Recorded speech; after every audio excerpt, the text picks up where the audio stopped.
સમજદાર હોવું એ એક ગુણ છે, પણ તમારી આ સમજદારીને કોઈ મૂર્ખતા માની લે, તમારા આ ગુણનો ઉપયોગ પોતાના નિજી સ્વાર્થ માટે થઈને કે પછી પોતાની ખોટી વાત મનાવવા માટે થઈને ઉપયોગ ના કરી લે, એનું પણ ખાસ ધ્યાન રાખવું જોઈએ. એ તો જિદ્દી છે, એ તો કકળાટ કરીને પણ વાત મનાવી લેશે, એ તો મુફ્ફટ છે એટલા માટે થઈને એની વાત માનવી પડે છે, એ રડવા લાગશે. પણ તું તો સમજદાર છે ને, તારે જાતું કરી દેવું જોઈએ. તું સમજદાર છે, તું તો સમજી જા. તું તો મોટો છે કે તું તો મોટી છે, એટલા માટે તારે સમજવું પડશે.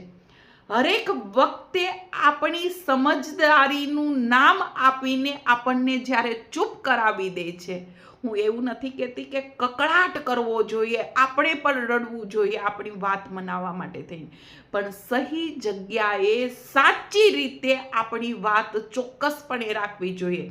તમારી સમજદારી તમારી ચૂપી ના બની જાય, એ વાતનો પણ ખ્યાલ રાખવો ખૂબ જ જરૂરી છે.